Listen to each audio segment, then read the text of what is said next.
ನಮಸ್ಕಾರ ಸ್ನೇಹಿತರೆ, audio book Kannada ಚಾನೆಲ್ಗೆ ಮತ್ತೊಮ್ಮೆ ನಿಮ್ಮೆಲ್ಲರ ಸ್ವಾಗತ. ಸಣ್ಣ ಬದಲಾವಣೆಗಳು ನಿಮ್ಮ ಜೀವನವನ್ನು ಹೇಗೆ ಬದಲಾಯಿಸಬಹುದು ಎಂದು ನೀವು ಎಂದಾದರೂ ಯೋಚಿಸಿದ್ದೀರಾ? ಇಂದಿನ ವಿಡಿಯೋದಲ್ಲಿ ಸಣ್ಣ ಅಭ್ಯಾಸಗಳು ನಿಮ್ಮ ಜೀವನವನ್ನು ಹೇಗೆ ಬದಲಾಯಿಸಬಹುದು ಎಂಬುದನ್ನು ನಿಮಗೆ ಕಲಿಸುವ ಪುಸ್ತಕದ ಬಗ್ಗೆ ನಾವು ಮಾತನಾಡುತ್ತೇವೆ. ನಾನು ಜೇಮ್ಸ್ ಕ್ಲಿಯರ್ ಅವರ ಪ್ರಸಿದ್ಧ ಪುಸ್ತಕ ಆಟೋಮಿಕ್ ಹ್ಯಾಬಿಟ್ಸ್ ಬಗ್ಗೆ ಮಾತನಾಡುತ್ತಿದ್ದೇನೆ. ಇದು ಪ್ರಪಂಚದಾದ್ಯಂತ ಲಕ್ಷಾಂತರ ಜನರ ನೆಚ್ಚಿನದಾಗಿದೆ. ಯಾವುದೇ ದೊಡ್ಡ ಗುರಿಯನ್ನು ಸಾಧಿಸಲು ನಿಮಗೆ ದೊಡ್ಡ ಆರಂಭದ ಅಗತ್ಯವಿಲ್ಲ, ಆದರೆ ಸಣ್ಣ ಮತ್ತು ನಿರಂತರ ಅಭ್ಯಾಸಗಳು ನಿಜವಾದ ಆಟವನ್ನು ಬದಲಾಯಿಸುತ್ತವೆ ಎಂದು ಈ ಪುಸ್ತಕವು ನಮಗೆ ಹೇಳುತ್ತದೆ. ನಿಮ್ಮ ಆರೋಗ್ಯವನ್ನು ಸುಧಾರಿಸಲು ಬಯಸುತ್ತೀರಾ? ನಿಮ್ಮ ವೃತ್ತಿ ಜೀವನದಲ್ಲಿ ಮುಂದುವರಿಯಲು ಬಯಸುತ್ತೀರಾ? ಅಥವಾ ನಿಮ್ಮ ವೈಯಕ್ತಿಕ ಜೀವನವನ್ನು ಉತ್ತಮಗೊಳಿಸಲು ಬಯಸುತ್ತೀರಾ? ಈ ಪುಸ್ತಕವು ಎಲ್ಲರಿಗೂ ಆಗಿದೆ. ಈ ವಿಡಿಯೋದಲ್ಲಿ ಈ ಪುಸ್ತಕದ ಪ್ರಮುಖ ವಿಷಯಗಳನ್ನು ನಾನು ಸರಳವಾಗಿ ವಿವರಿಸುತ್ತೇನೆ. ಒಳ್ಳೆಯ ಅಭ್ಯಾಸಗಳನ್ನು ಹೇಗೆ ಮಾಡಿಕೊಳ್ಳುವುದು ಮತ್ತು ಕೆಟ್ಟ ಅಭ್ಯಾಸಗಳನ್ನು ಹೇಗೆ ತೊಡೆದು ಹಾಕುವುದು ಎಂದು ನಿಮಗೆ ತಿಳಿಯುತ್ತದೆ. ಸಣ್ಣ ಅಭ್ಯಾಸಗಳು ದೊಡ್ಡ ಯಶಸ್ಸಿನ ಆಧಾರವಾಗಿದೆ ಮತ್ತು ನಿಮ್ಮ ಅಭ್ಯಾಸಗಳನ್ನು ದೀರ್ಘಕಾಲದವರೆಗೆ ಉಳಿಸಿಕೊಳ್ಳುವ ಮಾರ್ಗಗಳು. ಆದ್ದರಿಂದ ನೀವು ನಿಮ್ಮ ಜೀವನದಲ್ಲಿ ಪಾಸಿಟಿವ್ ಚೇಂಜಸ್ ಅನ್ನು ತರಲು ಬಯಸಿದರೆ ಮತ್ತು ನಿಮ್ಮ ಡೈಲಿ ರೂಟೀನ್ ಅನ್ನು ಸುಧಾರಿಸಲು ಬಯಸಿದರೆ ಈ ವಿಡಿಯೋವನ್ನು ಕೊನೆಯವರೆಗೂ ನೋಡಿ. ಆಟೋಮಿಕ್ ಹ್ಯಾಬಿಟ್ಸ್ ಗಳ ಈ ಭವ್ಯ ಪ್ರಯಾಣವನ್ನು ಅರ್ಥ ಮಾಡಿಕೊಳ್ಳಲು ಪ್ರಾರಂಭಿಸೋಣ ಹಾಗೂ ಉತ್ತಮ ಮತ್ತು ಯಶಸ್ವಿ ಜೀವನದತ್ತ ಮೊದಲ ಹೆಜ್ಜೆ ಇಡೋಣ. The surprising power of atomic habits. ನೀವು ಪ್ರತಿದಿನ ಯಾವ ರೀತಿಯ ಕೆಲಸ ಮಾಡುತ್ತೀರಿ ಎಂದು ಯೋಚಿಸಿ. ಈಗ ನೀವು ಆ ಕೆಲಸವನ್ನು ಏಕೆ ಮಾಡುತ್ತೀರಿ ಮತ್ತು ನೀವು ಆ ಕೆಲಸವನ್ನು ಮಾಡದಿದ್ದರೆ ನಿಮಗೆ ಹೇಗೆ ತೊಂದರೆಯಾಗುತ್ತದೆ ಎಂದು ಯೋಚಿಸಿ. ನಮ್ಮಲ್ಲಿ ಹೆಚ್ಚಿನವರಿಗೆ ಬೆಳಗ್ಗೆ ಹಲ್ಲುಜ್ಜುವ ಅಭ್ಯಾಸವಿದೆ. ನೀವು 2 ದಿನಗಳವರೆಗೆ ಹಲ್ಲುಜ್ಜದಿದ್ದರೆ ಬಾಯಿಂದ ಕೆಟ್ಟ ವಾಸನೆ ಬರಲು ಪ್ರಾರಂಭವಾಗುತ್ತದೆ ಮತ್ತು ನಿಮಗೆ ಅದು ಇಷ್ಟವಾಗುವುದಿಲ್ಲ. ಬೇರೆ ರೀತಿಯಲ್ಲಿ ಹೇಳುವುದಾದರೆ, ಹಲ್ಲುಜ್ಜುವುದು ನಿಮಗೆ ಪ್ರತಿದಿನ ಪುನರಾವರ್ತಿಸುವ ಪ್ರತಿಫಲವನ್ನು ನೀಡುತ್ತದೆ. ಇದನ್ನು ಸಾಬೀತುಪಡಿಸಲು ಕೆಲವು ಸೈಕಾಲಜಿಸ್ಟ್ ಒಂದು ಕೋತಿಯ ಮೇಲೆ ಪ್ರಯೋಗ ಮಾಡಿದರು. ಅವರು ಆ ಕೋತಿಯನ್ನು ಪಂಜರದಲ್ಲಿ ಬಂಧಿಸಿ ಅದರ ಮುಂದೆ ಒಂದು ಲಿವರ್ ಮತ್ತು ಕಂಪ್ಯೂಟರ್ ಅನ್ನು ಇರಿಸಿದರು. ಆ ಕಂಪ್ಯೂಟರ್ ನಲ್ಲಿ ಕೆಂಪು ರೇಖೆಗಳನ್ನು ತೋರಿಸಿ ನಂತರ ಲಿವರ್ ಎಳೆದಾಗ ಕೋತಿಗೆ ತಿನ್ನಲು ಹಣ್ಣು ಸಿಗುತ್ತಿತ್ತು. ಕೋತಿಗೆ ಕಾಲಾನಂತರದಲ್ಲಿ ಇದು ಅರ್ಥವಾಯಿತು ಮತ್ತು ನಂತರ ಅದು ಪರದೆಯನ್ನು ನೋಡಲು ಪ್ರಾರಂಭಿಸಿತು.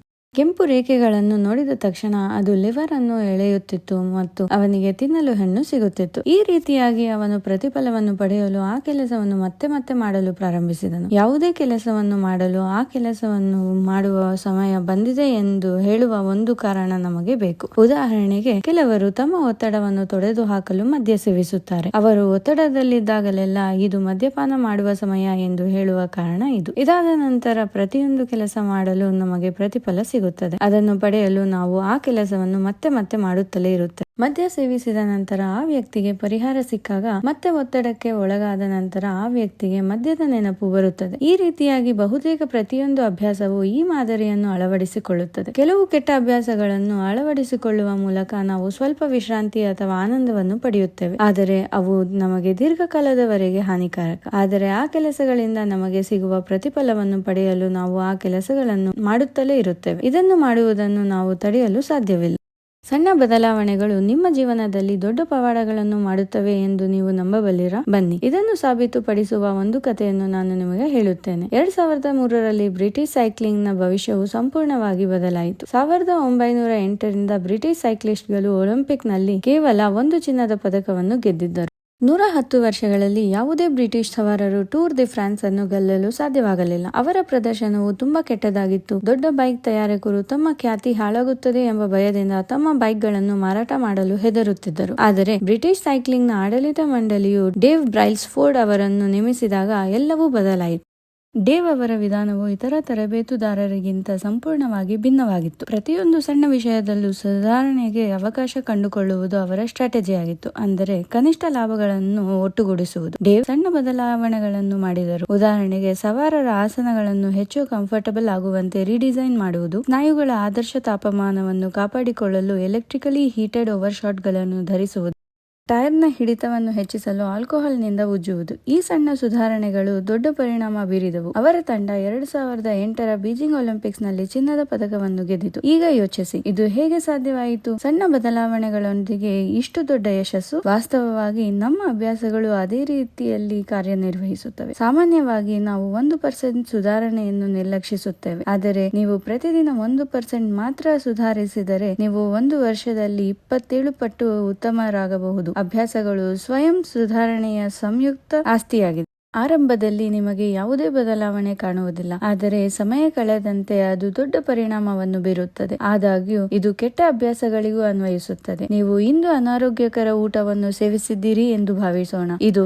ನಿಮ್ಮ ತೂಕವನ್ನು ತಕ್ಷಣ ಹೆಚ್ಚಿಸುವುದಿಲ್ಲ, ಆದರೆ ಈ ಅಭ್ಯಾಸವನ್ನು ಪ್ರತಿದಿನ ಪುನರಾವರ್ತಿಸಿದರೆ ಅದರ ವಿಷಕಾರಿ ಪರಿಣಾಮಗಳು ದೀರ್ಘಕಾಲದವರೆಗೆ ಗೋಚರಿಸುತ್ತವೆ. ಆದ್ದರಿಂದ ಇಂದಿನ ಅಭ್ಯಾಸಗಳು ನೀವು ಸರಿಯಾದ ದಿಕ್ಕಿನಲ್ಲಿ ಸಾಗುತ್ತಿದ್ದೀರಾ ಅಥವಾ ಇಲ್ಲವೇ ಎಂಬುದನ್ನು ನಿರ್ಧರಿಸುತ್ತವೆ ಮತ್ತು ಇದು ಅಟೋಮಿಕ್ ಹ್ಯಾಬಿಟ್ಸ್ ಗಳ ಪ್ರಮುಖ ಸಂದೇಶವಾಗಿದೆ. ಸಣ್ಣ ಅಭ್ಯಾಸಗಳು ದೊಡ್ಡ ಯಶಸ್ಸಿನ ಅಡಿಪಾಯ. ನಿಮ್ಮ ಅಭ್ಯಾಸಗಳು ನಿಮ್ಮ ಗುರುತನ್ನು ಹೇಗೆ ರೂಪಿಸುತ್ತವೆ? ಕೆಟ್ಟ ಅಭ್ಯಾಸಗಳನ್ನು ತ್ಯಜಿಸುವುದು ಏಕೆ ಕಷ್ಟ ಎಂದು ನೀವು ಎಂದಾದರೂ ಯೋಚಿಸಿದ್ದೀರಾ? ಆದರೆ ಒಳ್ಳೆಯ ಅಭ್ಯಾಸಗಳನ್ನು ಅಳವಡಿಸಿಕೊಳ್ಳುವುದು ಅಷ್ಟೇ ಕಷ್ಟ. ನಾವು ಒಳ್ಳೆಯ ಉದ್ದೇಶದಿಂದ ಪ್ರಾರಂಭಿಸುತ್ತೇವೆ, ಆದರೆ ಆಗಾಗ ವಿಫಲರಾಗುತ್ತೇವೆ. ಇದಕ್ಕೆ ಎರಡು ಮುಖ್ಯ ಕಾರಣಗಳಿವೆ. ಒಂದು, ನಾವು ತಪ್ಪು ವಿಷಯಗಳನ್ನು ಬದಲಾಯಿಸಲು ಪ್ರಯತ್ನಿಸುತ್ತೇವೆ. ಎರಡನೆಯದಾಗಿ, ನಮ್ಮ ದಾರಿ ಸರಿಯಿಲ್ಲ. ಹೆಚ್ಚಿನ ಜನರು ಬದಲಾಗಲು ಪ್ರಾರಂಭಿಸಿದಾಗ ಅವರು ಏನನ್ನು ಸಾಧಿಸಲು ಬಯಸುತ್ತಾರೆ ಎಂಬುದರ ಮೇಲೆ ಕೇಂದ್ರೀಕರಿಸುತ್ತಾರೆ. ಇದನ್ನು ರಿಸಲ್ಟ್ ಬೇಸ್ಡ್ ಹ್ಯಾಬಿಟ್ಸ್ ಎಂದು ಕರೆಯಲಾಗುತ್ತದೆ. ಆದರೆ ನಿಜವಾದ ಬದಲಾವಣೆ ಬರುವುದು ನೀವು ಐಡೆಂಟಿಟಿ ಬೇಸ್ಡ್ ಹ್ಯಾಬಿಟ್ಸ್ ಗಳ ಮೇಲೆ ಕೇಂದ್ರೀಕರಿಸಿದಾಗ. ಅಂದರೆ ನೀವು ಏನಾಗಲು ಬಯಸುತ್ತೀರಿ ಎಂಬುದರ ಮೇಲೆ ಗಮನ ಹರಿಸಿ. ಇಬ್ಬರು ವ್ಯಕ್ತಿಗಳು ಸ್ಮೋಕಿಂಗ್ ಅನ್ನು ಬಿಡಲು ಬಯಸುತ್ತಾರೆ ಎಂದು ಭಾವಿಸೋಣ. ಮೊದಲ ವ್ಯಕ್ತಿಗೆ ಸಿಗರೆಟ್ ನೀಡಿದಾಗ ಅವನು, ಇಲ್ಲ ಧನ್ಯವಾದಗಳು, ನಾನು ಸ್ಮೋಕಿಂಗ್ ಅನ್ನು ಬಿಡಲು ಪ್ರಯತ್ನಿಸುತ್ತಿದ್ದೇನೆ ಎಂದು ಹೇಳುತ್ತಾನೆ. ಅದು ಕೇಳಲು ಸರಿಯಾಗಿ ಧ್ವನಿಸುತ್ತದೆ, ಆದರೆ ಅದರ ಹಿಂದಿನ ಆಲೋಚನೆಯನ್ನು ನೀವು ನೋಡಿದರೆ ಅವನು ಇನ್ನೂ ತನ್ನನ್ನು ಸ್ಮೋಕಿಂಗ್ ಅನ್ನು ಬಿಡಲು ಪ್ರಯತ್ನಿಸುತ್ತಿರುವ ಸ್ಮೋಕರ್ ಎಂದು ಪರಿಗಣಿಸುತ್ತಾನೆ. ಎರಡನೇ ವ್ಯಕ್ತಿಗೆ ಸಿಗರೆಟ್ ನೀಡಿದಾಗ ಅವನು, ಇಲ್ಲ ಧನ್ಯವಾದಗಳು, ನಾನು ಸ್ಮೋಕಿಂಗ್ ಅನ್ನು ಮಾಡುವುದಿಲ್ಲ ಎಂದು ಹೇಳುತ್ತಾನೆ. ಎರಡೂ ಉತ್ತರಗಳ ನಡುವೆ ಸ್ವಲ್ಪ ವ್ಯತ್ಯಾಸವಿದೆ, ಆದರೆ ಈ ವ್ಯತ್ಯಾಸವು ಅವುಗಳ ಗುರುತನ್ನು ಬದಲಾಯಿಸುತ್ತದೆ. ಮೊದಲ ವ್ಯಕ್ತಿಗೆ ಬದಲಾವಣೆಯು ತಾತ್ಕಾಲಿಕ ಪ್ರಯತ್ನವಾಗಿದೆ. ಎರಡನೆಯ ವ್ಯಕ್ತಿಗೆ ತನ್ನನ್ನು ತಾನು ಹೊಸ ವ್ಯಕ್ತಿ ಎಂದು ಪರಿಗಣಿಸುತ್ತಾನೆ. ಹೆಚ್ಚಿನ ಜನರು ತಮ್ಮ ಜೀವನವನ್ನು ಸುಧಾರಿಸಲು ಬಯಸಿದಾಗ ತಮ್ಮ ಗುರುತಿನ ಮೇಲೆ ಕೆಲಸ ಮಾಡುವುದಿಲ್ಲ. ಆದರೆ ಸತ್ಯವೆಂದರೆ ನೀವು ಹೆಮ್ಮೆ ಪಡುವ ವಿಷಯವು ಹೊಸ ಹ್ಯಾಬಿಟ್ಸ್ ಗಳನ್ನು ಅಳವಡಿಸಿಕೊಳ್ಳಲು ನಿಮ್ಮನ್ನು ಪ್ರೇರೇಪಿಸುತ್ತದೆ. ಹಾಗಾಗಿ ನೀವು ಯಾರಾಗಬೇಕೆಂದು ನಿರ್ಧರಿಸಬೇಕು. ನೀವು ಈ ನಿರ್ಧಾರ ತೆಗೆದುಕೊಳ್ಳುವಾಗ ನಿಮ್ಮ ಅಭ್ಯಾಸಗಳಲ್ಲಿ ಸಣ್ಣ ಬದಲಾವಣೆಗಳನ್ನು ಮಾಡಿ ಮತ್ತು ಆ ಗುರುತನ್ನು ಮತ್ತೆ ಮತ್ತೆ ಸಾಬೀತುಪಡಿಸಿ. ನೆನಪಿಡಿ, ನೀವು ಪ್ರತಿ ಬಾರಿ ಒಳ್ಳೆಯ ಅಭ್ಯಾಸಗಳನ್ನು ಅಳವಡಿಸಿಕೊಂಡಾಗ ನೀವು ಆ ಹೊಸ ಗುರುತಿಗೆ ಹತ್ತಿರವಾಗುತ್ತೀರಿ. ನೀವು ಪ್ರತಿ ಬಾರಿ ಕೆಟ್ಟ ಅಭ್ಯಾಸವನ್ನು ಬಿಟ್ಟಾಗ ನಿಮ್ಮ ಹಳೆಯ ಆವೃತ್ತಿಯಿಂದ ದೂರವಾಗುತ್ತೀರಿ. ಸಣ್ಣ ಬದಲಾವಣೆಗಳು ದೊಡ್ಡ ಟ್ರಾನ್ಸ್ಫಾರ್ಮೇಶನ್ಸ್ ಗಳ ಆರಂಭ. ಆದ್ದರಿಂದ ಯೋಚಿಸಿ, ನೀವು ಯಾರಾಗಲು ಬಯಸುತ್ತೀರಿ ಮತ್ತು ಇಂದು ಒಂದು ಹೆಜ್ಜೆ ಇರಿಸಿ. ಸರಳ ಹಂತಗಳಲ್ಲಿ ಉತ್ತಮ ಅಭ್ಯಾಸಗಳನ್ನು ಹೇಗೆ ಬಳಸಿಕೊಳ್ಳುವುದು. 1800ರಲ್ಲಿ ಪ್ರಸಿದ್ಧ ಸೈಕಾಲಜಿಸ್ಟ್ ಎಡ್ವರ್ಡ್ ಥಾರ್ನ್ಡೈಕ್ ನಮ್ಮ ಅಭ್ಯಾಸಗಳು ಹೇಗೆ ರೂಪುಗೊಳ್ಳುತ್ತವೆ ಮತ್ತು ಅವು ನಮ್ಮ ನಡವಳಿಕೆಯ ಮೇಲೆ ಹೇಗೆ ಪರಿಣಾಮ ಬೀರುತ್ತವೆ ಎಂಬುದನ್ನು ವಿವರಿಸಲು ಒಂದು ಎಕ್ಸ್ಪೆರಿಮೆಂಟ್ ಅನ್ನು ಮಾಡಿದರು. ಥಾರ್ನ್ಡೈಕ್ ಪ್ರಾಣಿಗಳ ನಡವಳಿಕೆಯನ್ನು ಅಧ್ಯಯನ ಮಾಡಲು ಆಸಕ್ತಿ ಹೊಂದಿದ್ದರು. ಆದ್ದರಿಂದ ಅವರು ಬೆಕ್ಕುಗಳೊಂದಿಗೆ ಒಂದು ಪ್ರಯೋಗವನ್ನು ಮಾಡಿದರು. ಅವರು ಬೆಕ್ಕುಗಳನ್ನು ಒಂದು ಪಜಲ್ ಬಾಕ್ಸ್ ನಲ್ಲಿ ಇಟ್ಟರು. ಅದಕ್ಕೆ ಒಂದು ಬಾಗಿಲು ಇತ್ತು. ಬೆಕ್ಕು ಲಿವರ್ ಒತ್ತಿದಾಗ ಅಥವಾ ಕಾರ್ಡ್ ಅನ್ನು ಎಳೆದಾಗ ಮಾತ್ರ ಈ ಬಾಗಿಲು ತೆರೆಯುತ್ತಿತ್ತು. ಮೊದಲಿಗೆ ಬೆಕ್ಕುಗಳು ಬಾಕ್ಸ್ ಇಂದ ಹೊರಬರಲು ಹೆಣಗಾಡಿದವು. ಅವುಗಳು ಮೂಲೆಯಲ್ಲಿ ಮೂಗು ಮುಚ್ಚಿಕೊಂಡು ಉಗುರುಗಳನ್ನು ಬಿಗಿದುಕೊಂಡವು. ಆದರೆ ಕೆಲವು ಪ್ರಯೋಗಗಳ ನಂತರ ಲಿವರ್ ಒತ್ತುವುದರಿಂದ ಬಾಗಿಲು ತೆರೆಯುತ್ತದೆ ಎಂದು ಅವು ಕಲಿತವು. ರಿಪೀಟೆಡ್ ಪ್ರಾಕ್ಟೀಸ್ ಅವರ ನಡವಳಿಕೆಯನ್ನು ಪರಿಪೂರ್ಣವಾಗಿಸಿತು. ಥಾರ್ನ್ಡೈಕ್ ಒಂದು ಪರಿಹಾರವನ್ನು ಕಂಡುಕೊಂಡರು. ಸ್ಯಾಟಿಸ್ಫ್ಯಾಕ್ಟರಿ ರಿಸಲ್ಟ್ ಗಳನ್ನು ನೀಡುವ ನಡವಳಿಕೆಯನ್ನು ನಾವು ಪುನರಾವರ್ತಿಸುತ್ತೇವೆ ಮತ್ತು ಫಲಿತಾಂಶವು ಅನುಕೂಲಕರವಾಗಿಲ್ಲದ ನಡವಳಿಕೆಯನ್ನು ಬಿಡುತ್ತೇವೆ. ಈ ಪ್ರಿನ್ಸಿಪಲ್ ನಮ್ಮ ಹ್ಯಾಬಿಟ್ಸ್ ಗಳಿಗೆ ಅನ್ವಯಿಸುತ್ತದೆ. ಅಭ್ಯಾಸಗಳನ್ನು ರೂಪಿಸುವ ಪ್ರಕ್ರಿಯೆಯನ್ನು 4 ಸರಳ ಹಂತಗಳಾಗಿ ವಿಂಗಡಿಸಬಹುದು. Question, craving, response and reward. ಮೊದಲನೆಯದಾಗಿ ಕ್ವೆಶ್ಚನ್ ಸಿಗ್ನಲ್ಸ್. ಇದು ನಮ್ಮ ಮೆದುಳಿನ ನಡವಳಿಕೆಯನ್ನು ಪ್ರಾರಂಭಿಸಲು ಪ್ರಚೋದಿಸುತ್ತದೆ. ಎರಡನೆಯದಾಗಿ ಕ್ರೇವಿಂಗ್. ಇದು ನಮ್ಮ ಮೆದುಳಿನಲ್ಲಿ ಆ ಮೋಟಿವೇಶನಲ್ ಫೋರ್ಸ್ ಅನ್ನು ಸೃಷ್ಟಿಸುವ ಪ್ರೇರಕ ಶಕ್ತಿಯಾಗಿದೆ. ಮೂರನೆಯದಾಗಿ ರೆಸ್ಪಾನ್ಸ್. ಆ ಹಂಬಲವನ್ನು ಪೂರೈಸಲು ನೀವು ತೆಗೆದುಕೊಳ್ಳುವ ಕ್ರಮವೇ ಪ್ರತಿಕ್ರಿಯೆ. Fourth one, reward. ಇದು ಆ ಅಭ್ಯಾಸದ ಅಂತಿಮ ಗುರಿ, ತೃಪ್ತರಾಗುವ ಮತ್ತು ಕಲಿಯುವ ಬಯಕೆ. ಈ ಹಂತಗಳಲ್ಲಿ ಯಾವುದಾದರೂ ದುರ್ಬಲವಾಗಿದ್ದರೆ ಅದು ಅಭ್ಯಾಸವಾಗುವುದು ಕಷ್ಟಕರವಾಗುತ್ತದೆ. ಇದು ತನ್ನ ಮಾವನ ಜೀವನವನ್ನು ಉಳಿಸಿದ ಪ್ಯಾರಾಮೆಡಿಕ್ ಮಹಿಳೆಯ ಕಥೆ. ಫ್ಯಾಮಿಲಿ ಗ್ಯಾದರಿಂಗ್ ನಲ್ಲಿ ತನ್ನ ಮಾವನಿಗೆ ಆರೋಗ್ಯ ಸರಿಗೆ ಇಲ್ಲದಿರುವುದನ್ನು ಅವಳು ನೋಡಿದಳು. ಅವಳು ತಕ್ಷಣ ಆಸ್ಪತ್ರೆಗೆ ಹೋಗಲು ಸಲಹೆ ನೀಡಿದಳು. ಅಲ್ಲಿ ಅವರಿಗೆ ಹೃದಯದಲ್ಲಿ ದೊಡ್ಡ ಬ್ಲಾಕ್ ಇದೆ ಎಂದು ಅವಳು ಕಂಡುಕೊಂಡಳು ಮತ್ತು ಸರಿಯಾದ ಚಿಕಿತ್ಸೆಯು ಅವರ ಜೀವನವನ್ನು ಉಳಿಸಿತು. ಈ ಕಥೆಯು ನಮ್ಮ ಮೆದುಳು ಭವಿಷ್ಯ ನುಡಿಯುವ ಯಂತ್ರದಂತೆ ಕೆಲಸ ಮಾಡುತ್ತದೆ ಎಂದು ತೋರಿಸುತ್ತದೆ. ಅದು ಸಣ್ಣ ವಿಷಯಗಳನ್ನು ಗಮನಿಸುತ್ತದೆ ಮತ್ತು ಮಾದರಿಗಳನ್ನು ಗುರುತಿಸುತ್ತದೆ. ಪ್ಯಾರಾಮೆಡಿಕ್ಸ್ ರಂತಹ ಜನರು ಪ್ರಾಕ್ಟೀಸ್ ನ ಮೂಲಕ ಹಾರ್ಟ್ ಅಟ್ಯಾಕ್ ನ ಚಿಹ್ನೆಗಳನ್ನು ಪದೇ ಪದೇ ಅರ್ಥ ಮಾಡಿಕೊಳ್ಳಲು ಪ್ರಾರಂಭಿಸುತ್ತಾರೆ. ಅದೇ ರೀತಿ ನೀವು ನಿಯಮಿತವಾಗಿ ಅಭ್ಯಾಸ ಮಾಡುವಾಗ ನಿಮ್ಮ ಮೆದುಳು ಸಹ ಫಲಿತಾಂಶಗಳನ್ನು ಮುನ್ಸೂಚಿಸುವ ಚಿಹ್ನೆಗಳು, ಸೂಚನೆಗಳನ್ನು ಗುರುತಿಸಲು ಪ್ರಾರಂಭಿಸುತ್ತದೆ. ನಿಮ್ಮ ಪ್ರಸ್ತುತ ಅಭ್ಯಾಸಗಳಿಗೆ ಗಮನ ಕೊಡಿ.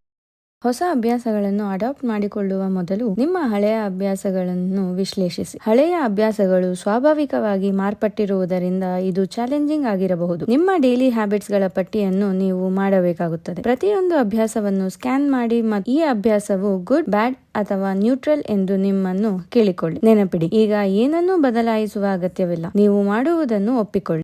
ಯಾವುದೇ ಯಶಸ್ಸಿಗೆ ನಿಮ್ಮನ್ನು ನೀವು ದೂಷಿಸಬೇಡಿ ಮತ್ತು ಹೊಗಳಿಕೊಳ್ಳಬೇಡಿ. ಬಿಹೇವಿಯರ್ ಚೇಂಜ್ ಯಾವಾಗಲೂ ಅವೇರ್ನೆಸ್ ನೊಂದಿಗೆ ಪ್ರಾರಂಭವಾಗುತ್ತದೆ. ನಿಮ್ಮ ಅಭ್ಯಾಸಗಳನ್ನು ನೀವು ಗುರುತಿಸಿದಾಗ ನೀವು ಅವುಗಳನ್ನು ಸುಧಾರಿಸಲು ಸಿದ್ಧರಾಗಿರುತ್ತೀರಿ. ಸಣ್ಣದಾಗಿ ಪ್ರಾರಂಭಿಸಿ, ಆದರೆ ಪ್ರಯತ್ನಿಸುತ್ತಲೇ ಇರಿ. ಈ ಅಭ್ಯಾಸಗಳು ನಿಮ್ಮ ಭವಿಷ್ಯವನ್ನು ನಿರ್ಮಿಸುತ್ತವೆ. ಹೊಸ ಅಭ್ಯಾಸವನ್ನು ಪ್ರಾರಂಭಿಸುವುದು ಏಕೆ ತುಂಬಾ ಕಷ್ಟ ಎಂದು ನೀವು ಎಂದಾದರೂ ಯೋಚಿಸಿದ್ದೀರಾ? ಇಂದು ನಾವು ಈ ಪ್ರಶ್ನೆಗೆ ಇಂಟ್ರೆಸ್ಟಿಂಗ್ ರಿಸರ್ಚ್ ನೊಂದಿಗೆ ಉತ್ತರಿಸುತ್ತೇವೆ. 2001ರಲ್ಲಿ ಗ್ರೇಟ್ ಬ್ರಿಟನ್ ನ ಕೆಲವು ಸಂಶೋಧಕರು 248 ಜನರ ಮೇಲೆ ಅಧ್ಯಯನ ನಡೆಸಿದರು. ಉತ್ತಮ ವ್ಯಾಯಾಮ ಅಭ್ಯಾಸವನ್ನು ಹೇಗೆ ಬಳಸಿಕೊಳ್ಳುವುದು ಎಂಬುದನ್ನು ಕಂಡುಹಿಡಿಯುವುದು ಈ ಅಧ್ಯಯನದ ಉದ್ದೇಶವಾಗಿತ್ತು. ಈ ಸಂಶೋಧನೆಯನ್ನು 3 ಗುಂಪುಗಳಾಗಿ ವಿಂಗಡಿಸಲಾಗಿದೆ. ಮೊದಲ ಗುಂಪು ಕಂಟ್ರೋಲ್, ಅಂದರೆ ನಿಯಂತ್ರಣ ಗುಂಪು. ಈ ಗುಂಪಿಗೆ ಅವರು ಎಷ್ಟು ಬಾರಿ ವ್ಯಾಯಾಮ ಮಾಡುತ್ತಾರೆ ಎಂಬುದನ್ನು ಟ್ರ್ಯಾಕ್ ಮಾಡಲು ಹೇಳಲಾಯಿತು. ಎರಡನೆಯ ಗುಂಪು ಮೋಟಿವೇಶನ್, ಅಂದರೆ ಪ್ರೇರಣೆ ಗುಂಪು. ಈ ಗುಂಪಿಗೆ ವ್ಯಾಯಾಮದ ಬಗ್ಗೆ ಟ್ರ್ಯಾಕ್ ಮಾಡಲು ಮತ್ತು ವ್ಯಾಯಾಮದ ಬಗ್ಗೆ ಕೆಲವು ಪುಸ್ತಕಗಳನ್ನು ಓದಲು ಹೇಳಲಾಯಿತು. ವ್ಯಾಯಾಮ ಮಾಡುವುದರಿಂದ ಕೊರೊನರಿ ಹಾರ್ಟ್ ಕಾಯಿಲೆಯ ಅಪಾಯ ಕಡಿಮೆಯಾಗುತ್ತದೆ ಮತ್ತು ಹೃದಯದ ಆರೋಗ್ಯ ಸುಧಾರಿಸುತ್ತದೆ ಎಂದು ಅವರಿಗೆ ಹೇಳಲಾಯಿತು. ಮೂರನೇ ಗುಂಪು ಪ್ಲಾನಿಂಗ್, ಅಂದರೆ ಯೋಜನಾ ಗುಂಪು. ಈ ಗುಂಪು ಎರಡನೇ ಗುಂಪಿನಂತೆಯೇ ಪ್ರೇರೇಪಿತವಾಗಿತ್ತು, ಆದರೆ ಅವರು ಯಾವಾಗ ಮತ್ತು ಎಲ್ಲಿ ವ್ಯಾಯಾಮ ಮಾಡುತ್ತಾರೆ ಎಂಬುದರ ಕುರಿತು ಯೋಜನೆಯನ್ನು ರೂಪಿಸಲು ಸಹ ಹೇಳಲಾಯಿತು. ಅವರಿಗೆ ಒಂದು ನಿರ್ದಿಷ್ಟ ಹೇಳಿಕೆಯನ್ನು ಬರೆಯಲು ಹೇಳಲಾಯಿತು. ಮುಂದಿನ ವಾರದಂತೆ ನಾನು ಈ ದಿನ, ಈ ಸಮಯದಲ್ಲಿ ಮತ್ತು ಈ ಸ್ಥಳದಲ್ಲಿ ಕನಿಷ್ಠ 20 ನಿಮಿಷಗಳ ಕಾಲ ಕಠಿಣ ವ್ಯಾಯಾಮ ಮಾಡುತ್ತೇನೆ. ಮೊದಲ ಮತ್ತು ಎರಡನೇ ಗುಂಪಿನಲ್ಲಿ 35ರಿಂದ 38% ಜನರು ವಾರಕ್ಕೊಮ್ಮೆಯಾದರೂ ವ್ಯಾಯಾಮ ಮಾಡಿದರು. ಆದರೆ ಮೂರನೇ ಗುಂಪಿನ 31% ಜನರು ವಾರಕ್ಕೊಮ್ಮೆಯಾದರೂ ವ್ಯಾಯಾಮ ಮಾಡಿದರು. ಮೂರನೇ ಗುಂಪು ಸ್ಪಷ್ಟ ಮತ್ತು ನಿಖರವಾದ ಯೋಜನೆಯನ್ನು ಸಿದ್ಧಪಡಿಸಿದ್ದರಿಂದಲೇ ಈ ಬದಲಾವಣೆ ಬಂದಿತು. ಸಂಶೋಧಕರು ಇದನ್ನು ಇಂಪ್ಲಿಮೆಂಟೇಷನ್ ಇಂಟೆನ್ಷನ್ ಎಂದು ಕರೆಯುತ್ತಾರೆ. ಇದು ನೀವು ಯಾವಾಗ ಮತ್ತು ಎಲ್ಲಿ ಕ್ರಮ ಕೈಗೊಳ್ಳುತ್ತೀರಿ ಎಂಬುದನ್ನು ನಿರ್ಧರಿಸುವ ಯೋಜನೆಯಾಗಿದೆ. ಹೊಸ ಅಭ್ಯಾಸವನ್ನು ಪ್ರಾರಂಭಿಸಲು ತಮಗೆ ಪ್ರೇರಣೆಯ ಕೊರತೆ ಇದೆ ಎಂದು ಅನೇಕ ಜನರು ಭಾವಿಸುತ್ತಾರೆ. ಆದರೆ ಸತ್ಯವೆಂದರೆ ಅವರಿಗೆ ತಮ್ಮ ಗುರಿಗಳ ಬಗ್ಗೆ ಸ್ಪಷ್ಟತೆ ಇರುವುದಿಲ್ಲ. ಯಾವಾಗ ಮತ್ತು ಎಲ್ಲಿ ಕ್ರಮ ಕೈಗೊಳ್ಳಬೇಕೆಂದು ಸ್ಪಷ್ಟವಾಗಿಲ್ಲ. ನಡವಳಿಕೆಯ ಮೊದಲ ನಿಯಮವೆಂದರೆ ಅದನ್ನು ಸ್ಪಷ್ಟಪಡಿಸುವುದು. ನಿಮ್ಮ ಅಭ್ಯಾಸಗಳಿಗೆ ಸ್ಪಷ್ಟ ಸೂಚನೆಗಳನ್ನು ಸಿದ್ಧಪಡಿಸಿದಾಗ ಮತ್ತು ನಿಖರವಾದ ಯೋಜನೆಯನ್ನು ರೂಪಿಸಿದಾಗ ನೀವು ಆ ಅಭ್ಯಾಸವನ್ನು ಅಳವಡಿಸಿಕೊಳ್ಳುವಲ್ಲಿ ಹೆಚ್ಚು ಯಶಸ್ವಿಯಾಗುತ್ತೀರಿ. ಆದ್ದರಿಂದ ನೀವು ಹೊಸ ಅಭ್ಯಾಸವನ್ನು ಪ್ರಾರಂಭಿಸಲು ಬಯಸಿದರೆ ಮೊದಲನೆಯದಾಗಿ ಅದನ್ನು ಕ್ಲಿಯರ್ ಮತ್ತು ಪ್ರಾಕ್ಟಿಕಲ್ ಆಗಿ ಮಾಡಿ. ಯಾವಾಗ ಮತ್ತು ಎಲ್ಲಿ ಎಂಬ ಉತ್ತರವನ್ನು ಮುಂಚಿತವಾಗಿ ಸಿದ್ಧವಾಗಿಡಿ. ಪ್ರೇರಣೆಯನ್ನು ಅತಿಯಾಗಿ ಅಂದಾಜು ಮಾಡಲು ಇದು ಸುಲಭ ಮತ್ತು ಪರಿಣಾಮಕಾರಿ ಮಾರ್ಗವಾಗಿದೆ. ಪರಿಸರವು ಹೆಚ್ಚು ಮುಖ್ಯವಾಗುತ್ತದೆ. ನಿಮ್ಮ ಅಭ್ಯಾಸಗಳು ನಿಮ್ಮ ಉದ್ದೇಶಗಳು ಮತ್ತು ಪ್ರೇರಣೆಯ ಮೇಲೆ ಮಾತ್ರವಲ್ಲದೆ ನಿಮ್ಮ ಸುತ್ತಲಿನ ಪರಿಸರದ ಮೇಲೂ ಅವಲಂಬಿತವಾಗಿವೆ ಎಂದು ನೀವು ಎಂದಾದರೂ ಯೋಚಿಸಿದ್ದೀರಾ? ಒಂದು ಕುತೂಹಲಕಾರಿ ಕಥೆ ಇದನ್ನು ಸಾಬೀತುಪಡಿಸುತ್ತದೆ. ಬಾಸ್ಟನ್ ನ ಮ್ಯಾಸಚೂಸೆಟ್ಸ್ ಜನರಲ್ ಆಸ್ಪತ್ರೆಯಲ್ಲಿ ಪ್ರೈಮರಿ ಕೇರ್ ಫಿಸಿಷಿಯನ್ ಡೋ ಆನಿ ಟಾಂಡೈಕ್ ಅವರು ಒಂದು ಐಡಿಯಾ ಮಾಡಿದರು. ಅದು ಯಾರನ್ನಾದರೂ ಕ್ರೇಜಿ ಮಾಡಬಹುದಾದ ಐಡಿಯಾ ಆಗಿತ್ತು. ಯಾವುದೇ ಮೋಟಿವೇಶನಲ್ ಲೆಕ್ಚರ್ ಇಲ್ಲದೆ ಆಸ್ಪತ್ರೆ ಸಿಬ್ಬಂದಿ ಮತ್ತು ಸಂದರ್ಶಕರ ಆಹಾರ ಪದ್ಧತಿಯನ್ನು ಸುಧಾರಿಸಬಹುದೆಂದು ಅವಳು ಭಾವಿಸಿದಳು. ಡೋ ತನ್ನ ತಂಡದೊಂದಿಗೆ ವಾಸ್ತುಶಿಲ್ಪವನ್ನು ಬದಲಾಯಿಸುವ ಬಗ್ಗೆ 6 ತಿಂಗಳ ಅಧ್ಯಯನವನ್ನು ಪ್ರಾರಂಭಿಸಿದಳು. ಮೊದಲನೆಯದಾಗಿ ಅವಳು ಕೆಫೆಟೇರಿಯಾದಲ್ಲಿ ಪಾನೀಯಗಳ ವ್ಯವಸ್ಥೆಯನ್ನು ಬದಲಾಯಿಸಿದಳು.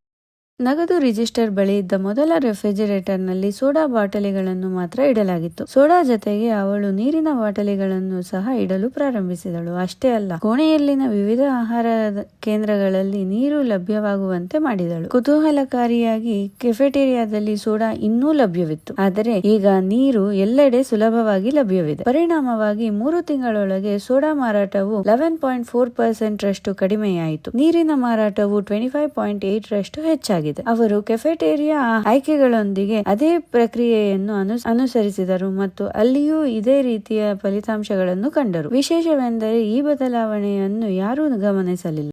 ಇದು ನಮ್ಮ ಮುಂದೆ ಇರುವ ವಸ್ತುಗಳನ್ನೇ ನಾವು ಹೆಚ್ಚಾಗಿ ತೆಗೆದುಕೊಳ್ಳುತ್ತೇವೆ. ಅವು ನಮಗೆ ಬೇಕೋ ಬೇಡವೋ ಎಂಬುದನ್ನು ತೋರಿಸುತ್ತದೆ. ಉದಾಹರಣೆಗೆ, ನೀವು ಅಡುಗೆ ಮನೆಗೆ ಹೋದರೆ ಮತ್ತು ಅಲ್ಲಿ ಕುಕೀಸ್ ಗಳ ತಟ್ಟೆ ಇದ್ದರೆ ನೀವು ಅವುಗಳನ್ನು ತಿನ್ನಲು ಪ್ರಾರಂಭಿಸುವ ಸಾಧ್ಯತೆ ಇದೆ. ನೀವು ಹಸಿದಿರುವುದು ಅನಿವಾರ್ಯವಲ್ಲ. ಕುಕೀಸ್ ಗಳನ್ನು ನೋಡಿದ ನಂತರ ನಿಮಗೆ ಅವುಗಳನ್ನು ತಿನ್ನಬೇಕೆಂದು ಅನಿಸುತ್ತದೆ. ಅಭ್ಯಾಸಗಳು ಸಹ ಅದೇ ರೀತಿಯಲ್ಲಿ ರೂಪುಗೊಳ್ಳುತ್ತವೆ. ನಿಮ್ಮ ಅಭ್ಯಾಸಗಳು ಹೆಚ್ಚಾಗಿ ನೀವು ಎಲ್ಲಿದ್ದೀರಿ ಮತ್ತು ನಿಮ್ಮ ಮುಂದೆ ಯಾವ ಸೂಚನೆಗಳಿವೆ ಎಂಬುದರ ಮೇಲೆ ಅವಲಂಬಿತವಾಗಿರುತ್ತದೆ. ಮಾನವ ನಡವಳಿಕೆಯ ಮೇಲೆ ಪರಿಸರದ ಇನ್ವಿಸಿಬಲ್ ಎಫೆಕ್ಟ್ ಯಾವಾಗಲೂ ಇರುತ್ತದೆ.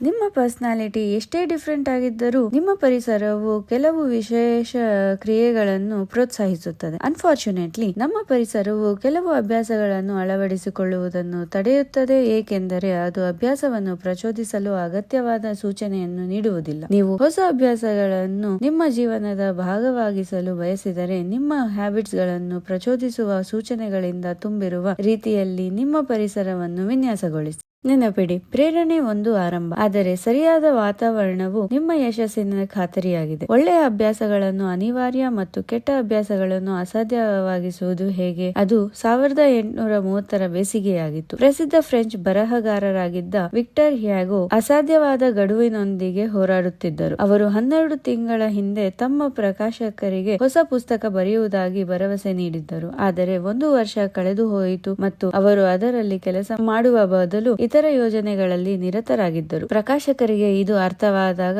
ಅವರು ಕೋಪದಿಂದ ತುಂಬಿದರು. ಅವರು ಹ್ಯಾಗೋಗೆ ಎಚ್ಚರಿಕೆ ನೀಡಿ ಹೊಸ ಮತ್ತು ಕಟ್ಟುನಿಟ್ಟಾದ ಗಡುವನ್ನು ನೀಡಿದರು. ಈಗ ಅವರಿಗೆ ಕೇವಲ 6 ತಿಂಗಳುಗಳು ಮಾತ್ರ ಉಳಿದಿವೆ. ಅವರು ಯಾವುದೇ ಬೆಲೆ ತೆತ್ತಾದರೂ 1831ರ ಫೆಬ್ರವರಿಯೊಳಗೆ ತಮ್ಮ ಪುಸ್ತಕವನ್ನು ಮುಗಿಸಬೇಕಾಗಿತ್ತು. ಈಗ ಪ್ರಶ್ನೆ ಏನೆಂದರೆ, ಹ್ಯಾಗೋ ಈ ಗಡುವನ್ನು ಹೇಗೆ ಪೂರ್ಣಗೊಳಿಸುತ್ತಾರೆ? ವಿಕ್ಟರ್ ಹ್ಯಾಗೋ ಇದಕ್ಕಾಗಿ ಒಂದು ವಿಶೇಷ ವಿಧಾನವನ್ನು ಅಳವಡಿಸಿಕೊಂಡರು. ಅವರು ತಮ್ಮ ಎಲ್ಲಾ ಬಟ್ಟೆಗಳನ್ನು ತನ್ನ ಸಹಾಯಕನಿಗೆ ಕೊಟ್ಟು ಅವುಗಳನ್ನು ಲಾಕ್ ಮಾಡಲು ಕಟ್ಟುನಿಟ್ಟಿನ ಸೂಚನೆಗಳನ್ನು ನೀಡಿದರು. ಇದಾದ ನಂತರ ಹ್ಯಾಗೋ ಹೊರಗೆ ಹೋಗಲು ಯಾವುದೇ ಬಟ್ಟೆಗಳು ಉಳಿದಿರಲಿಲ್ಲ. ಈಗ ಅವರಿಗೆ ಮನೆಯಲ್ಲಿ ಕುಳಿತು ಪುಸ್ತಕ ಬರೆಯುವುದನ್ನು ಬಿಟ್ಟು ಬೇರೆ ದಾರಿ ಇರಲಿಲ್ಲ. ಇಡೀ ಶರತ್ಕಾಲ ಮತ್ತು ಚಳಿಗಾಲದಲ್ಲಿ ಅವರು ಪೂರ್ಣ ಪ್ರಯತ್ನ ಮತ್ತು ಸಮರ್ಪಣಾ ಭಾವದಿಂದ ಬರೆದರು. ಇದರ ಪರಿಣಾಮವಾಗಿ ಅವರ ಪುಸ್ತಕ ದ ಹಂಚ್ ಬ್ಯಾಕ್ ಆಫ್ ನಾಟ್ರೆ ಡೇಮ್ 2 ವಾರಗಳ ಹಿಂದೆ, ಅಂದರೆ ಜನವರಿ 14, 1831ರಂದು ಪ್ರಕಟವಾಯಿತು. ಒಳ್ಳೆಯ ಅಭ್ಯಾಸಗಳನ್ನು ಅಳವಡಿಸಿಕೊಳ್ಳುವ ರಹಸ್ಯವೇನೆಂದರೆ ಅವುಗಳನ್ನು ಸುಲಭವಾಗಿಸುವುದು ಮಾತ್ರವಲ್ಲದೆ ಕೆಟ್ಟ ಅಭ್ಯಾಸಗಳನ್ನು ಕಷ್ಟಕರವಾಗಿಸುವುದು. ನೀವು ನಿಮ್ಮ ಒಳ್ಳೆಯ ಅಭ್ಯಾಸಗಳನ್ನು ದೃಢವಾಗಿ ಅಳವಡಿಸಿಕೊಳ್ಳಲು ಬಯಸಿದರೆ ಆ ಅಭ್ಯಾಸಗಳಿಗೆ ಅಂಟಿಕೊಳ್ಳಲು ನಿಮ್ಮನ್ನು ಪ್ರೇರೇಪಿಸುವ ವಾತಾವರಣವನ್ನು ನಿಮ್ಮ ಸುತ್ತಲೂ ರಚಿಸಿ, ಮತ್ತು ನೀವು ಕೆಟ್ಟ ಅಭ್ಯಾಸಗಳನ್ನು ತಪ್ಪಿಸಲು ಬಯಸಿದರೆ ಅವುಗಳನ್ನು ತಲುಪಲು ಕಷ್ಟವಾಗುವಂತೆ ಮಾಡಿ. ನೆನಪಿಡಿ, ಒಳ್ಳೆಯ ಅಭ್ಯಾಸಗಳು ಸುಲಭ ಮತ್ತು ಅಗತ್ಯವಾಗಿದ್ದಾಗ ರೂಪುಗೊಳ್ಳುತ್ತವೆ ಮತ್ತು ಕೆಟ್ಟ ಅಭ್ಯಾಸಗಳು ಅಸಾಧ್ಯವಾದಾಗ ರೂಪುಗೊಳ್ಳುತ್ತವೆ. ಆದ್ದರಿಂದ ಮುಂದಿನ ಬಾರಿ ನೀವು ಗಡುವು ಅಥವಾ ಅಭ್ಯಾಸದೊಂದಿಗೆ ಹೋರಾಡುತ್ತಿರುವಾಗ ವಿಕ್ಟರ್ ಹ್ಯಾಗೋ ಅವರ ಈ ವಿಧಾನವನ್ನು ನೆನಪಿಡಿ. ನೀವು ನಿಮ್ಮ ಪರಿಸ್ಥಿತಿಗಳನ್ನು ಬದಲಾಯಿಸಬಹುದು ಮತ್ತು ನಿಮ್ಮ ಡೆಸ್ಟಿನೇಷನ್ ಅನ್ನು ತಲುಪಬಹುದು.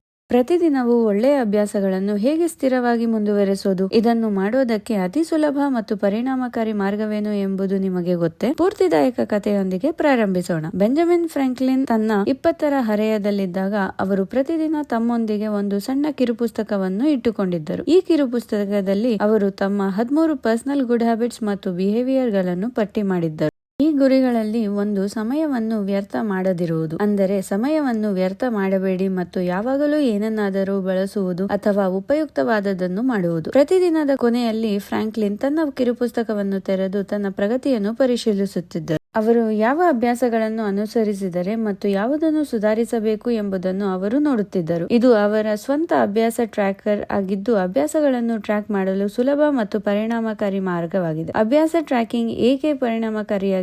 ಮೊದಲು, ಇದು ಅಭ್ಯಾಸಗಳನ್ನು ಸ್ಪಷ್ಟವಾಗಿಸುತ್ತದೆ ಮತ್ತು ಬಹಿರಂಗವಾಗಿಸುತ್ತದೆ. ನೀವು ಪ್ರತಿ ಬಾರಿ ನಿಮ್ಮ ಅಭ್ಯಾಸ ಪಟ್ಟಿಯನ್ನು ತೆರೆಯುವಾಗ ನಿಮ್ಮ ಗುರಿಗಳು ನಿಮ್ಮ ಮುಂದೆ ಇರುತ್ತದೆ. ಅದು ಏನು ಮಾಡಬೇಕೆಂದು ಮತ್ತು ಅದನ್ನು ಹೇಗೆ ಮಾಡಬೇಕೆಂದು ನಿಮಗೆ ನೆನಪಿಸುತ್ತದೆ. 2, ಇದು ಅಭ್ಯಾಸಗಳನ್ನು ಮೋಜಾಗಿ ಮತ್ತು ಆನಂದಕರವಾಗಿ ಮಾಡಿಸುತ್ತದೆ. ನಿಮ್ಮ ಪ್ರಗತಿಯನ್ನು ನೀವು ಟ್ರ್ಯಾಕ್ ಮಾಡಿದಾಗ ಅದು ನಿಮ್ಮನ್ನು ಪ್ರೇರೇಪಿಸುತ್ತದೆ. ಪ್ರಗತಿಯೇ ಅತ್ಯಂತ ಶಕ್ತಿಶಾಲಿ ಸ್ಫೂರ್ತಿ. ಮಾಡಬೇಕಾದ ಪಟ್ಟಿಯಿಂದ ಒಂದು ಕೆಲಸವನ್ನು ಕ್ರಾಸ್ ಮಾಡುವುದು ಅಥವಾ ನಿಮ್ಮ ಪ್ರಗತಿಯನ್ನು ನೋಡುವುದು ನಿಜಕ್ಕೂ ತೃಪ್ತಿಕರವೆನಿಸುತ್ತದೆ. 3. ಇದು ಅಭ್ಯಾಸಗಳನ್ನು ತೃಪ್ತಿಕರವಾಗಿಸುತ್ತದೆ. ಪ್ರತಿ ಬಾರಿ ನೀವು ನಿಮ್ಮ ಗುರಿಯತ್ತ ಹೆಜ್ಜೆ ಇಟ್ಟಾಗ ಅದು ನಿಮ್ಮನ್ನು ಹೆಚ್ಚಿನದನ್ನು ಮಾಡಲು ಪ್ರೇರೇಪಿಸುತ್ತದೆ. ಈ ಪ್ರಕ್ರಿಯೆಯು ನಿಮ್ಮನ್ನು ಸಂತೋಷಪಡಿಸುತ್ತದೆ. ನಿಮ್ಮ ಉತ್ತಮ ಅಭ್ಯಾಸಗಳನ್ನು ಉಳಿಸಿಕೊಳ್ಳಲು ನೀವು ಬಯಸಿದರೆ ಹ್ಯಾಬಿಟ್ಸ್ ಗಳನ್ನು ಟ್ರ್ಯಾಕ್ ಮಾಡಲು ಪ್ರಾರಂಭಿಸಿ. ಅದು ನೋಟ್ಬುಕ್, ಆಪ್ ಅಥವಾ ಸರಳ ಚಾರ್ಟ್ ಆಗಿರಬಹುದು. ನಿಮ್ಮ ಅಭ್ಯಾಸಗಳ ಪಟ್ಟಿಯನ್ನು ಮಾಡಿ. ಪ್ರತಿದಿನ ನಿಮ್ಮ ಪ್ರಯತ್ನಗಳನ್ನು ದಾಖಲಿಸಿ. ಸಣ್ಣ ಸುಧಾರಣೆಗಳತ್ತ ಗಮನ ಹರಿಸಿ ಮತ್ತು ನಿಮ್ಮ ಪ್ರಗತಿಯನ್ನು ಆನಂದಿಸಿ. ಅಭ್ಯಾಸವನ್ನು ಟ್ರ್ಯಾಕ್ ಮಾಡುವುದು ನಿಮ್ಮ ಗುರಿಯನ್ನು ತಲುಪಲು ಸಹಾಯ ಮಾಡುವುದಲ್ಲದೆ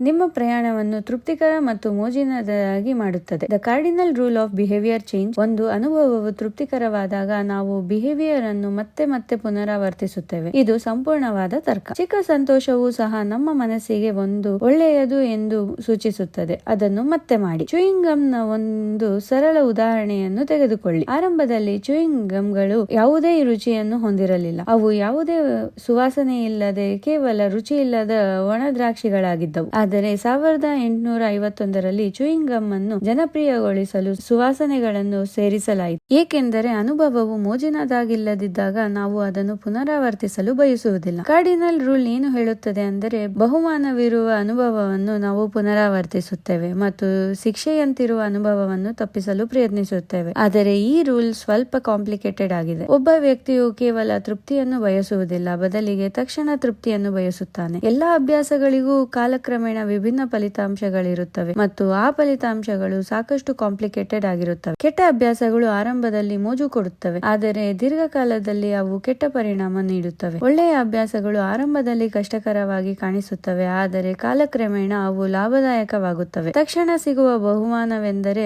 ಭವಿಷ್ಯದ ಬಹುಮಾನವನ್ನೇ ಮುಂಚಿತವಾಗಿ ಬಳಸಿಕೊಳ್ಳುವುದು. ನಾವು ಮಾನವರು ಬಹುಪಾಲು ಇಮಿಡಿಯೇಟ್ ರಿವಾರ್ಡ್ ಅನ್ನು ಇಷ್ಟಪಡುತ್ತೇವೆ, ಭವಿಷ್ಯದ ಲಾಭವನ್ನು ಹಿಂಬದಿಯಲ್ಲಿಟ್ಟುಕೊಳ್ಳುತ್ತೇವೆ. ಇದಕ್ಕೆ ಕಾರಣವಾಗಿ ಜನರು ಹೆಚ್ಚಿನ ಸಮಯವನ್ನು ತಕ್ಷಣದ ಸಂತೋಷದಲ್ಲಿ ಕಳೆಯುತ್ತಾರೆ. ಆದರೆ ನಿಜವಾದ ಸಂಗತಿ ಏನೆಂದರೆ ನಾವು ಇಮಿಡಿಯೇಟ್ ರಿವಾರ್ಡ್ ಬಗ್ಗೆ ಮಾತನಾಡುವಾಗ ಅದು ಆ ವರ್ತನೆಯ ಕೊನೆಯ ಹಂತವಾಗಿರುತ್ತದೆ. ನೀವು ಕೆಟ್ಟ ಅಭ್ಯಾಸಗಳನ್ನು ಮುಕ್ತಗೊಳಿಸಲು ಇಚ್ಛಿಸುತ್ತಿದ್ದರೆ ಅದನ್ನು ತೃಪ್ತಿಕರವಾಗಿಸಬೇಕು. ಬದಲಾವಣೆ ಆನಂದದಾಯಕವಾಗಿದ್ರೆ ಮಾತ್ರ ಅದು ಸುಲಭವಾಗುತ್ತದೆ. ಆದ್ದರಿಂದ ನೀವು ನಿಮ್ಮ ಅಭ್ಯಾಸಗಳನ್ನು ಉತ್ತಮಗೊಳಿಸಲು ಪ್ರಯತ್ನಿಸುತ್ತಿರುವಾಗ ಒಳ್ಳೆಯ ಅಭ್ಯಾಸಗಳು ತೃಪ್ತಿಕರವಾಗಿರಲಿ, ಕೆಟ್ಟ ಅಭ್ಯಾಸಗಳು ತೃಪ್ತಿಕರವಾಗದ ಹಾಗಿರಲಿ ಮತ್ತು ಅಸೌಕರ್ಯ ಉಂಟು ಮಾಡುವಂತಿರಲಿ. ನೆನಪಿಟ್ಟುಕೊಳ್ಳಿ, ಬದಲಾವಣೆ ಆನಂದಕರವಾಗುವ ತನಕ ಅದು ಸುಲಭವಲ್ಲ. ಸ್ನೇಹಿತರೆ, ಅಟೋಮಿಕ್ ಹ್ಯಾಬಿಟ್ಸ್ ಗಳ ಪುಸ್ತಕವು ನಿಜವಾದ ಬದಲಾವಣೆಯು ದೊಡ್ಡ ನಿರ್ಧಾರಗಳಿಂದ ಅಥವಾ ಭಾರಿ ಪ್ರಯತ್ನಗಳಿಂದ ಬರುವುದಿಲ್ಲ, ಆದರೆ ಸಣ್ಣ ಅಭ್ಯಾಸಗಳಿಂದ ಬರುತ್ತದೆ ಎಂದು ನಮಗೆ ಕಲಿಸುತ್ತದೆ. ಈ ಸಣ್ಣ ಅಭ್ಯಾಸಗಳು ಸಮಯದೊಂದಿಗೆ ನಮ್ಮ ಜೀವನದ ದಿಕ್ಕನ್ನು ನಿರ್ಧರಿಸುತ್ತವೆ. ಸಣ್ಣ ಸುಧಾರಣೆಗಳ ಶಕ್ತಿಯು ಪ್ರತಿದಿನ 1% ಉತ್ತಮವಾಗಲು ಪ್ರಯತ್ನಿಸುವುದಾಗಿದೆ ಎಂದು ಜೇಮ್ಸ್ ಕ್ಲಿಯರ್ ನಮಗೆ ವಿವರಿಸಿದರು. ಈ ಸಣ್ಣ ಹೆಜ್ಜೆಗಳು ಒಟ್ಟಾಗಿ ದೊಡ್ಡ ಬದಲಾವಣೆಯನ್ನು ತರುತ್ತವೆ. ಒಳ್ಳೆಯ ಅಭ್ಯಾಸಗಳನ್ನು ರೂಪಿಸಿಕೊಳ್ಳಬೇಕಾದರೂ ಕೆಟ್ಟ ಅಭ್ಯಾಸಗಳನ್ನು ಬಿಟ್ಟು ಬಿಡಬೇಕಾದರೂ ನಾವು ಎಲ್ಲಾ 4 ನಿಯಮಗಳನ್ನು ಅನುಸರಿಸಬೇಕು. ಅದೇನೆಂದರೆ ಕ್ಲಾರಿಟಿ, ಅಟ್ರಾಕ್ಷನ್, ಸಿಂಪ್ಲಿಸಿಟಿ ಮತ್ತು ಸ್ಯಾಟಿಸ್ಫ್ಯಾಕ್ಷನ್. ಯಶಸ್ಸನ್ನು ಖಚಿತಪಡಿಸಿಕೊಳ್ಳಲು ನಿಮ್ಮ ಸುತ್ತಲಿನ ವಾತಾವರಣವನ್ನು ಬದಲಾಯಿಸಿ. ಯೋಗ್ಯವಾದ ವಾತಾವರಣವೇ ಉತ್ತಮ ಅಭ್ಯಾಸಗಳನ್ನು ಉಳಿಸಿಕೊಳ್ಳಲು ಸಹಾಯ ಮಾಡುತ್ತದೆ. ದೀರ್ಘಕಾಲೀನ ಚಿಂತನೆಯನ್ನು ಅಳವಡಿಸಿಕೊಳ್ಳಿ. ಒಳ್ಳೆಯ ಅಭ್ಯಾಸಗಳು ಕಾಲಕ್ರಮೇಣ ಉತ್ತಮ ಫಲಿತಾಂಶಗಳನ್ನು ನೀಡುತ್ತವೆ, ಆದರೆ ಕೆಟ್ಟ ಅಭ್ಯಾಸಗಳು ತಾತ್ಕಾಲಿಕ ಸಂತೋಷವನ್ನು ನೀಡುತ್ತವೆ ಮತ್ತು ಮುಂದೆ ಹಾನಿಕಾರಕವಾಗುತ್ತವೆ. ಅಟಾಮಿಕ್ ಹ್ಯಾಬಿಟ್ಸ್ ಎಂಬುದು ಕೇವಲ ಪುಸ್ತಕವಲ್ಲ, ಅದು ನಿಜವಾದ ಮಾರ್ಗದರ್ಶನ. ಇದು ನಮಗೆ ಯಶಸ್ಸಿನ ರಹಸ್ಯವು ದೊಡ್ಡ ಯೋಜನೆಗಳಲ್ಲಿ ಅಲ್ಲ, ಚಿಕ್ಕ ಅಭ್ಯಾಸಗಳಲ್ಲಿ ಇದೆ ಎಂದು ಕಲಿಸುತ್ತದೆ. ನಿಮ್ಮ ಸಣ್ಣ ನಿರ್ಧಾರಗಳು ಮತ್ತು ದಿನನಿತ್ಯದ ಕಾರ್ಯಗಳನ್ನು ಗಮನಿಸಿ. ಪ್ರತಿಯೊಂದು ದೊಡ್ಡ ಬದಲಾವಣೆಯು ಸಣ್ಣ ಹೆಜ್ಜೆಯಿಂದ ಪ್ರಾರಂಭವಾಗುತ್ತದೆ. ಇವತ್ತು ನಿಮ್ಮ ಜೀವನದಲ್ಲಿ ಹೊಸ ಹವ್ಯಾಸವನ್ನು ಆರಂಭಿಸಿ. ಅದು ಕಾಲಕಾಲದಲ್ಲಿ ನಿಮ್ಮನ್ನು ಉತ್ತಮ ವ್ಯಕ್ತಿಯಾಗಿಸಲು ನೆರವಾಗುತ್ತದೆ. ಈ ಅಧ್ಯಯನವು ನಿಮಗೆ ಪ್ರೇರಣೆಯಾದರೆ ಅದನ್ನು ನಿಮ್ಮ ಸ್ನೇಹಿತರೊಂದಿಗೆ ಹಂಚಿಕೊಳ್ಳಿ. ನೆನಪಿಡಿ, ನಿಮ್ಮ ಸಣ್ಣ ಅಭ್ಯಾಸಗಳು ನಿಮ್ಮ ದೊಡ್ಡ ಕನಸುಗಳ ಅಡಿಪಾಯ. ಧನ್ಯವಾದಗಳು ಸ್ನೇಹಿತರೆ.